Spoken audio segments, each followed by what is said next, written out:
Good morning students welcome to online classes. आपका जो third class का चैप्टर जो था 7 my little wonder has broken, इसके अंदर हम लोगों ने पढ़ा था एक वसंत था जो कि पेन के अंदर चला गया था जो कि एक बार इंक बाहर आने की वजह से वो भी बाहर आ गया था और टॉयलेट के नल से होते होते पाइप के थ्रू वो नदी के अंदर आ चुका था। यहाँ तक तो हमने इसको पढ़ लिया था। अब आगे हम लोग इसको पढ़ने जा रहे हैं। When the river current lost its force and the spring could see that things had calmed down a bit, he stopped crying and listened to all around him.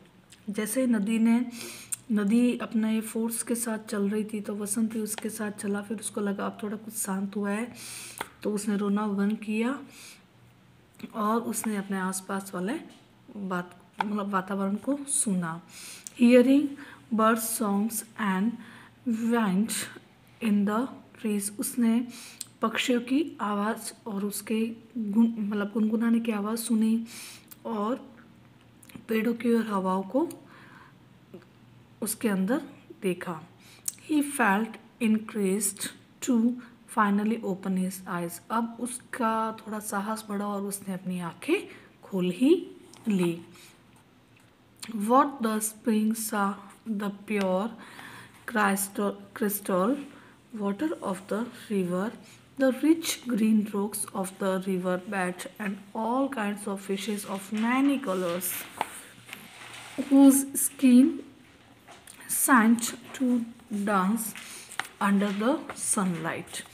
अब उसने जैसे अपनी आंखें खोली और उसने बहुत ही अच्छी नदी को देखा। उसके स्प्रिंग ने उसको, फिर वह उस नदी के अंदर की ओर गया और उसने देखा हरी चट्टानें वगैरह को देखा, वहाँ की हरियाली को देखा और फिर वो मछलियों के साथ खेलने लगा और डांस करने लगा जो कि सनलाइट के साथ चमक रही थी।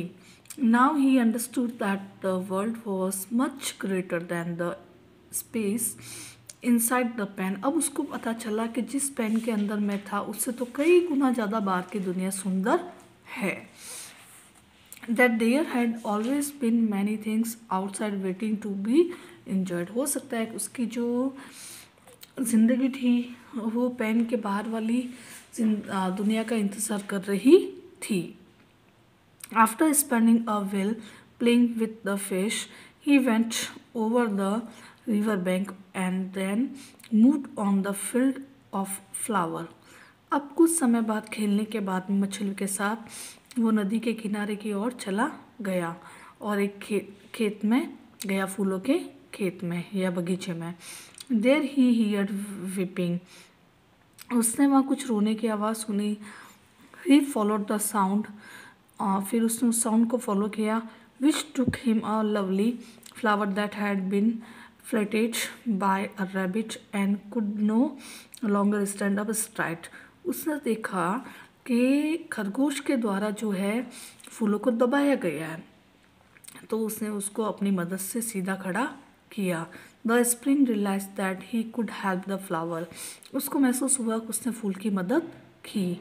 सो he offered to be his support, the flower accepted and slipped through the middle of the spring, they live happily together, अब उस फ्लावर ने भी उसकी जिस तरीके से उस फ्लावर को सपोर्ट किया तो फ्लावर और वो दोनों क्या बन गए, एक अच्छे से दोस्त बन गए और दोनों उसके बीच में रहने लगे। दे लिव्ड हैप्पीली टुगेदर, दोनों खुशी खुशी एक साथ में रहने लगे।